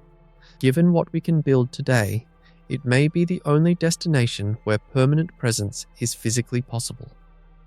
And reaching it, surviving there, and eventually harvesting its frozen treasures will require a spacecraft unlike anything that has ever flown. A vehicle so large and so ambitious that it represents either the boldest bet in the history of space exploration or the most spectacular single point of failure imaginable. That vehicle is already being built, and its success or failure will determine whether humanity's return to the moon becomes permanent or collapses into yet another footnote in the long catalogue of abandoned dreams. The spacecraft that will carry astronauts from lunar orbit down to the South Pole stands approximately 50 meters tall. That is taller than a 15-story building. It weighs over 100 metric tons empty. Its name is Starship, and it bears almost no resemblance to the lunar module it conceptually replaces. Where the Apollo lander stood 6.5 meters tall and weighed 15 metric tons fully fueled, Starship represents not an incremental improvement, but an entirely different category of vehicle. The scale difference is not evolutionary, it is revolutionary. This scale enables capabilities that Apollo could never have imagined. Starship's payload volume could carry habitation equipment, scientific instruments, rovers, power systems, and supplies sufficient to support surface stays measured in weeks rather than hours.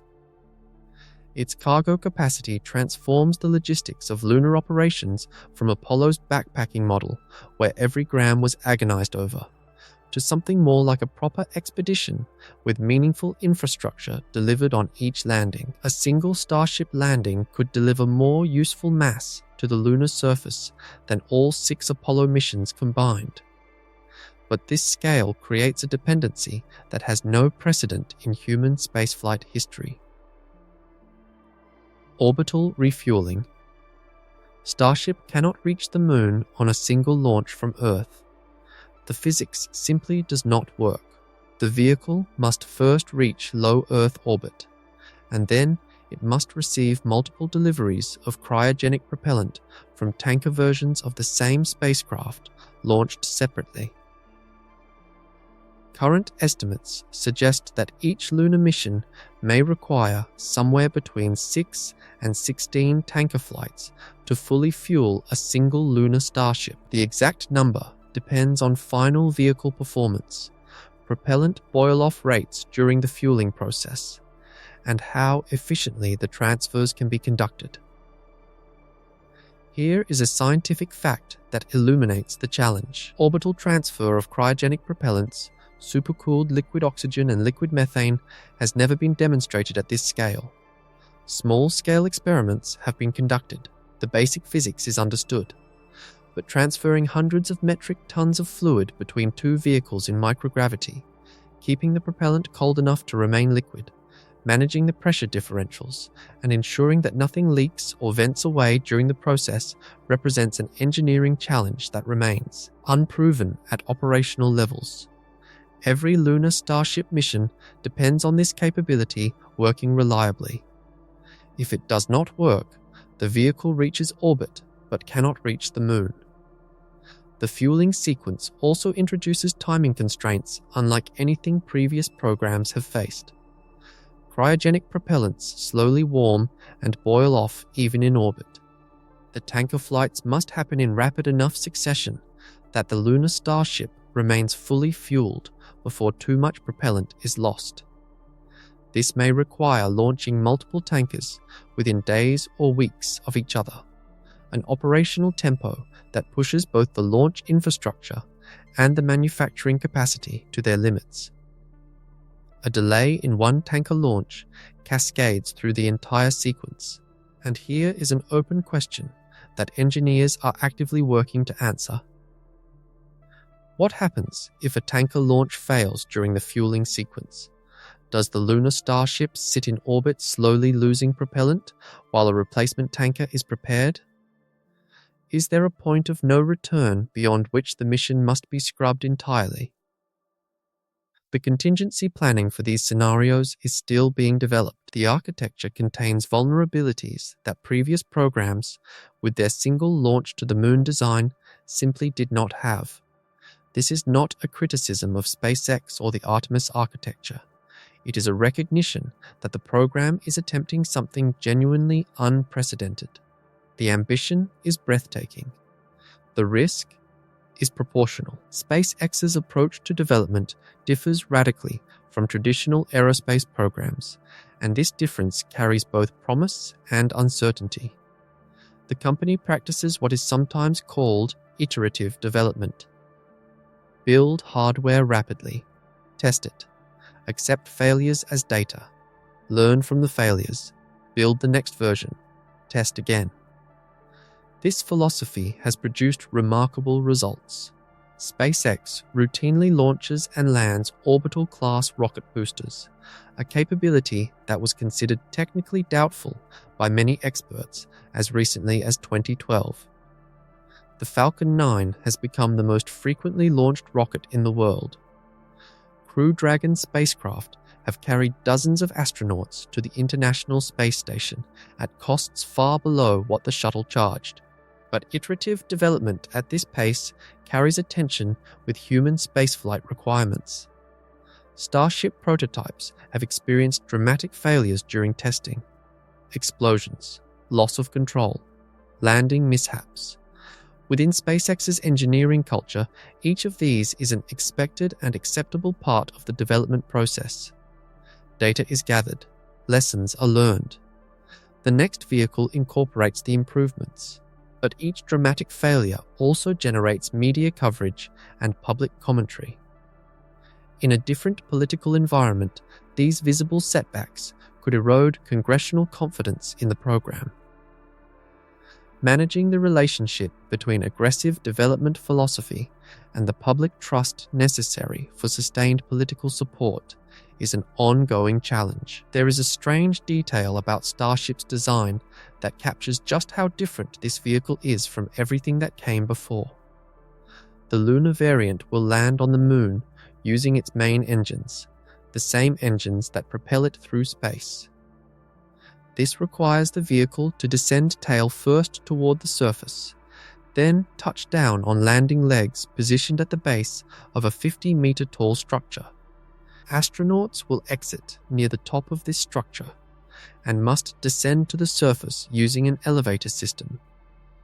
The distance from the crew cabin to the ground is roughly equivalent to the height of a 5 or 6-story building. If the elevator fails, the crew would face serious difficulty reaching the surface or returning to the cabin. Backup procedures exist, but the geometry is unlike anything previous lunar landers have presented. Blue Origin, the space company founded by Jeff Bezos, has also been selected to develop a separate human landing system for later Artemis missions.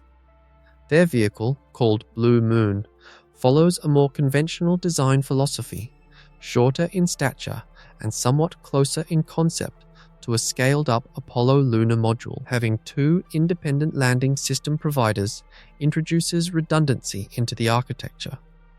If one system encounters development problems, the other may still succeed.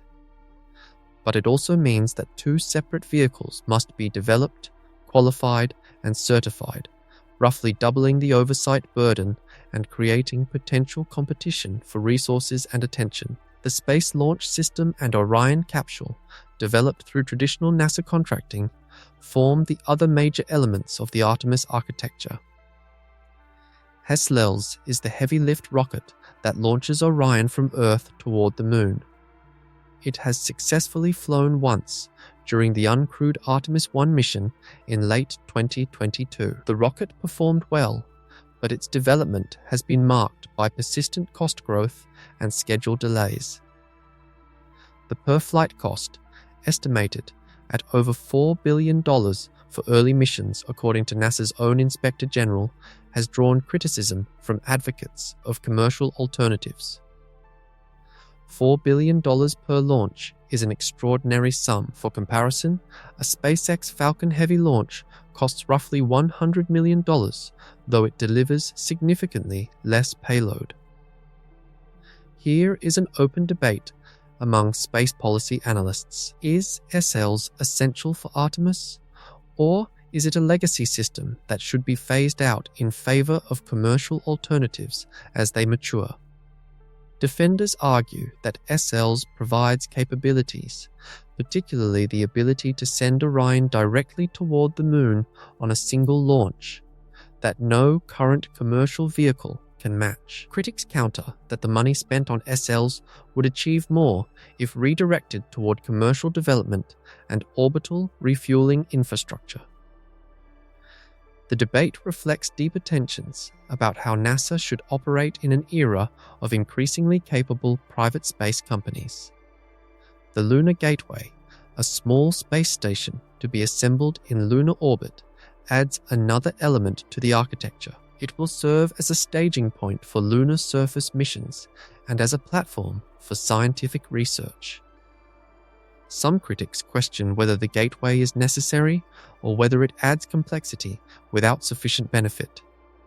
Supporters argue it provides flexibility, allowing missions to stage from orbit rather than requiring direct Earth to surface transits every time. The aggregate picture is an architecture of unprecedented complexity. Multiple vehicles from multiple providers, orbital refueling never before attempted, new landing systems operating in new ways, a space station in lunar orbit, international partners contributing hardware, commercial companies taking on roles previously reserved for government contractors. This is not Apollo's elegant simplicity. It is a web of interdependencies, any one of which could delay or derail the entire effort. The ambition is vast, the risk is distributed but real. And the question of whether this architecture can survive the one enemy that has destroyed every previous attempt remains unanswered. That enemy is time. Time measured not in rocket burns or orbital mechanics, but in election cycles, budget votes, and the patience of a political system that has never successfully sustained anything like this for as long as it will take. Every previous attempt to return humans to the Moon has been defeated by the same enemy. Not engineering failure, not lack of ideas, not absence of talented people willing to do the work. The enemy has always been the mismatch between how long space hardware takes to develop and how long political commitments last. Rockets need decades. Politicians need election cycles. These two clocks have never learned to keep the same time, and every time they fall out of sync, another program dies. But something is different now. Not guaranteed, not certain, but structurally different in ways that may finally give Artemis the institutional antibodies it needs to survive. The first difference is international entanglement. Apollo was almost entirely an American effort. The political benefits stayed within one country. The industrial contracts fed one economy. When the political will faded, there were no external forces pushing back against cancellation. No allied nations had invested their own money and prestige. No foreign partners would suffer diplomatic embarrassment if the program ended. America could simply walk away because America had built the road alone. Artemis is different. The European Space Agency builds the service module for the Orion capsule. This is not a symbolic gesture. It is the section that provides propulsion, power, and life support during transit. Without it, Orion cannot fly. If the United States cancelled Artemis, it would be cancelling a vehicle that Europe helped build. The diplomatic awkwardness would extend far beyond space policy into the broader relationship between allies who cooperate on defense, trade, and dozens of other issues. Japan is developing a pressurized lunar rover designed to let astronauts travel across the surface without wearing spacesuits. Canada is contributing robotic systems for the Gateway. The Artemis Accords, signed by over 40 nations, establish shared principles for lunar exploration. These agreements are not binding treaties in the strict legal sense, but they create expectations. They create relationships. They create a web of commitments that makes American withdrawal politically costly in ways that go beyond domestic budget arguments. Here is a scientific fact about international cooperation that applies directly to space programs. Research on large-scale collaborative projects has shown that international partnerships significantly increase project durability. When multiple nations have invested resources, prestige, and political capital, the cost of cancellation multiplies. Each partner becomes a constituency for continuation. Each partner's domestic politics becomes entangled with the project's survival. The International Space Station has maintained continuous human presence for over 25 years across 5 American presidential administrations, precisely because walking away would mean damaging relationships with Russia, Europe, Japan, and Canada simultaneously. Artemis is being deliberately structured to create similar entanglements. The second difference is commercial involvement at a depth that has no precedent in human exploration programs. When SpaceX develops the Starship lunar lander, it does so under a contract structure where NASA pays milestone-based fees while SpaceX invests substantial private capital in the underlying vehicle. Starship is not being built solely for NASA. It is being built as a general-purpose transportation system with applications in commercial satellite launch, point-to-point Earth transport, private spaceflight, and eventually Mars missions. The lunar landing is one use case among many. This means that even if NASA's specific lunar program were disrupted by budget cuts or political changes, the fundamental vehicle development would likely continue. SpaceX has independent commercial motivation to complete Starship regardless of government lunar policy. The technology base for lunar access becomes partially decoupled from the political cycles that have killed every previous program. This decoupling is genuinely new. It did not exist during Constellation. It barely existed during the early years of Artemis. It represents resilience that no government-only program can replicate. The same logic extends to other commercial participants. Companies developing lunar rovers, surface power systems, communication relays, and resource prospecting equipment under NASA contracts are building capabilities with applications beyond any single government program. lunar surface access has begun attracting private investment from entities interested in resource extraction, tourism, scientific research, and communication infrastructure. These commercial interests create constituencies for lunar development that exist independently of any particular administration's priorities. Here is something strange that illustrates how dramatically the landscape has shifted. In 2010, when Constellation was cancelled, the commercial space sector was still proving itself. SpaceX had flown its Falcon 1 only twice successfully. The idea that private companies could develop human-rated spacecraft at costs far below traditional programs was promising but unproven. Today, commercial crew transportation to the International Space Station is routine. Private astronauts have flown to orbit. A commercial space station is under development.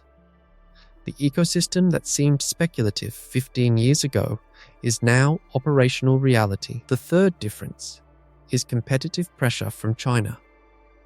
The Chinese space program has achieved remarkable milestones. The Chang missions have landed robotic spacecraft on the lunar surface, including the first ever landing on the far side of the Moon in 2019.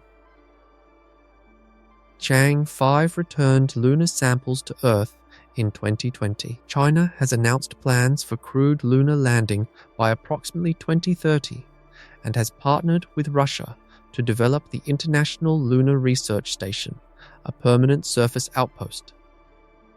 This competition has concentrated attention among Western policymakers on the strategic importance of maintaining leadership in space. Congressional support for Artemis has been strengthened by explicit recognition that the United States faces a credible competitor in cislunar space for the first time since the Soviet era.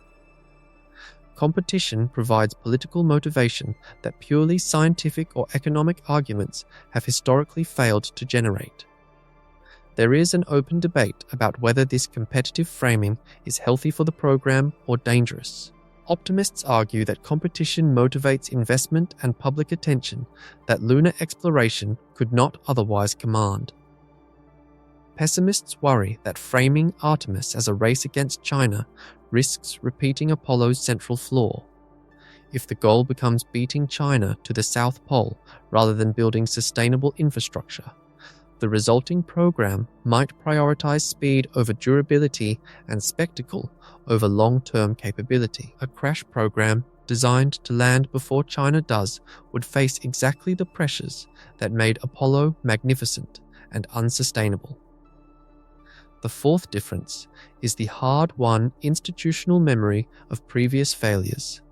NASA has now lived through the Space Exploration Initiative, Constellation, and the difficult early years of Artemis. The pattern of announcement, investment, and cancellation has repeated enough times that its dynamics are understood. Program architects have deliberately designed Artemis to distribute contracts across enough congressional districts that cancellation would eliminate jobs in states represented by both parties. This is not cynicism. It is structural wisdom learned through painful experience. Programs that spread economic benefits widely create broader political coalitions for their survival. The legal framework for sustained lunar presence adds complexity, but also potential stability. The Outer Space Treaty of 1967 prohibits national sovereignty claims over celestial bodies. No country can plant a flag and declare the surrounding territory its own, but the treaty does not explicitly address resource extraction. The Artemis Accords assert that mining lunar resources is consistent with the treaty, treating it similarly to fishing in international waters. Not all spacefaring nations agree. China and Russia have declined to sign and operate under different frameworks. The potential for competing interpretations in resource-rich polar regions will require diplomatic management extending well beyond any single space program. None of these structural advantages guarantees success. International partnerships can fray. Commercial companies can face financial difficulties or strategic pivots. Competitive pressure can fade if China's program encounters setbacks or if geopolitical priorities shift. Institutional memory can be lost as personnel turnover. The forces that have defeated every previous attempt remain powerful. But the architecture of Artemis has been designed with those forces explicitly in mind. The program is more resilient than its predecessors, not by accident, but by intention. Whether that resilience proves sufficient is the question that remains open. The timeline will stretch across decades. The challenges will multiply. The political temptations to redirect resources toward more immediately visible achievements will not disappear. What ultimately determines success is something that cannot be designed into any architecture or written into any international agreement. It is a quality of civilization itself, a willingness to pursue objectives whose completion lies beyond the horizon of any individual career or any single election. This is the virtue that the moon now demands, and it is harder to summon than any engineering solution. Apollo proved something magnificent about humanity. It proved that when we are afraid enough, when the stakes feel high enough, when the resources flow freely enough, we can accomplish things that seem impossible. We can build rockets taller than monuments. We can send our bravest people across the void. We can plant footprints on another world and return them safely home. Boldness, it turns out, is something we possess in abundance. When crisis calls, we answer with courage that astonishes even ourselves. But boldness is not the virtue the moon demands now. The crisis that created Apollo is gone. The Soviet Union collapsed decades ago. The existential terror that opened budgets and suspended normal caution has faded into history books. No enemy threatens us from orbit. No ideological rival challenges our technological legitimacy with such urgency that we must respond with a moonshot or face defeat. The conditions that made Apollo possible, the fear, the unlimited funding, the tolerance for mortal risk, dissolved the moment the flags were planted and the cameras turned away. What remains is something quieter and harder. The slow work of building capability without crisis. The patient accumulation of infrastructure without an enemy to race. The steady commitment to a goal whose completion will not happen this year or next year or during any single presidency. This is not the work of boldness. This is the work of steadiness. And steadiness, it turns out, is far more difficult than courage. Here is a scientific fact about human psychology that applies directly to civilizational projects. Researchers who study motivation have documented a phenomenon called temporal discounting. The further away a reward lies in time, the less value our minds assign to it. A benefit arriving tomorrow feels more important than a larger benefit arriving in 10 years. This tendency served our ancestors well when immediate survival was uncertain, but it works against any project requiring sustained effort across decades. Our minds are not naturally built for patience at civilizational scale. The great infrastructure projects of human history, the pyramids, the cathedrals, the continental railways, the canal systems, succeeded not because the people who started them expected to see completion. They succeeded because generation after generation continued the work even when the end remained invisible. The stonemasons who began the great European cathedrals knew they would never see the finished spires. They carved anyway. They trusted that someone would continue after they were gone. They possessed something rarer than boldness. They possessed faith in continuity. This is what the moon requires now, not the frenzied urgency of a sprint, but the steady rhythm of construction that outlasts individual builders. The Artemis program will not be completed during any single administration. The infrastructure for permanent lunar presence will not be finished before the next election or the election after that. The ice mining systems, the surface habitats, the power networks, the transportation links, all of this will take decades to mature. The people who begin this work will retire before it is complete. Some will die. And the work must continue anyway. There is an open question about whether modern democratic societies can sustain this kind of commitment. The evidence is mixed. On one hand, we struggle to maintain basic infrastructure. Bridges crumble, electrical grids age. Projects announced with fanfare are quietly abandoned when attention shifts. On the other hand, certain programs have demonstrated remarkable durability. Social Security has operated continuously for nearly 90 years. The interstate highway system took decades to complete and has been maintained for decades more. The International Space Station has survived 5 presidential administrations. Continuity is possible. It is not automatic. What seems to matter most is structure. Programs that distribute benefits widely enough to create broad political coalitions survive longer than programs that benefit narrow constituencies. Programs that create international entanglements survive longer than programs that can be cancelled without diplomatic cost. Programs that generate visible ongoing results survive longer than programs that promise distant payoffs with nothing to show in the meantime. Artemis has been designed with these lessons in mind. Whether the design proves sufficient remains to be seen. And here is something strange to consider, a speculation that some philosophers of technology have raised. Perhaps the challenge is not political at all. Perhaps the deeper barrier is psychological.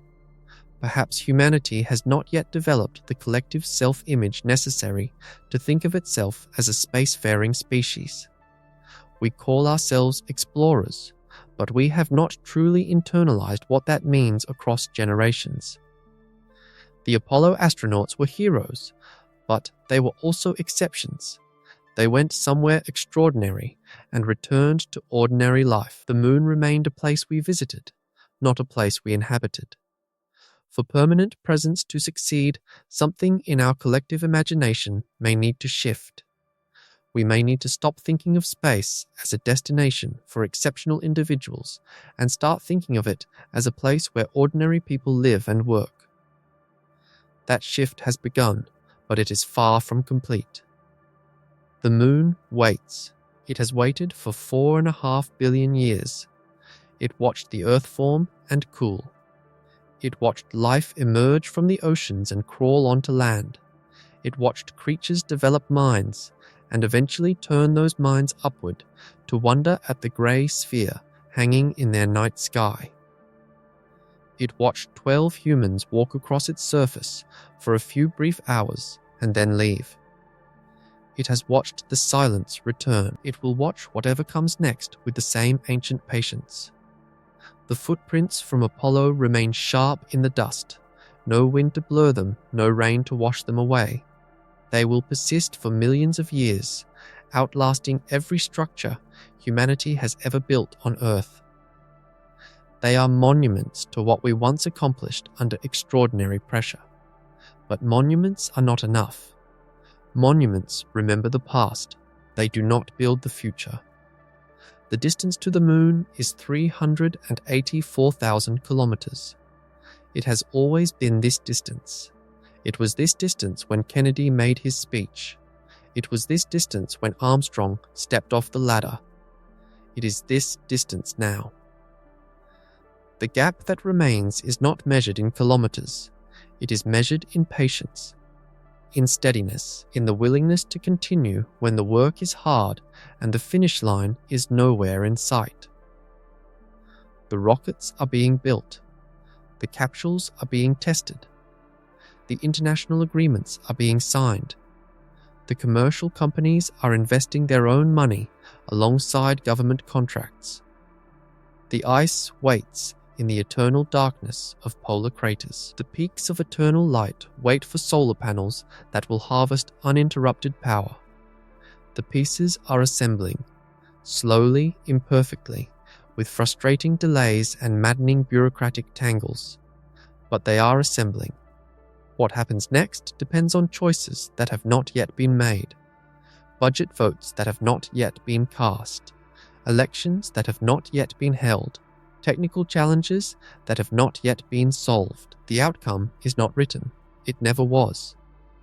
Apollo felt inevitable in retrospect, but it was contingent on 1,000 decisions that could have gone differently.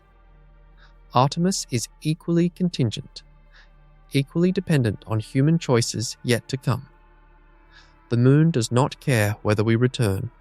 It will continue its slow orbit around Earth regardless of what we decide. The craters will remain, the ice will wait, the silence will persist. The only beings in the universe who care whether humans walk again on that grey surface are humans ourselves. And perhaps that is enough. Perhaps caring is where everything begins. The night sky holds the same moon that our ancestors watched from savannas and caves and early villages. The same moon that inspired myths and calendars and dreams of flight long before flight was possible. It hangs above us still, close enough to see with naked eyes, far enough to demand everything we have.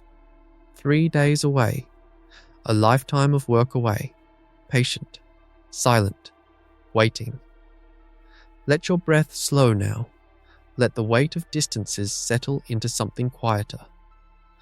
The work will continue tomorrow. The rockets will be built. The questions will be answered, or they will lead to better questions. Somewhere, an engineer is solving a problem that will bring us closer. Somewhere, a child is looking up and wondering what it would be like to stand in that grey dust. The chain continues. The dream persists. And the moon, ancient and silent, holds its place in the sky, waiting for whoever has the steadiness to reach it and stay. Close your eyes if they are heavy. The journey has been long. The stars will still be there when you wake. And perhaps, in some quiet way, we are already on our way home to a place we have never truly been.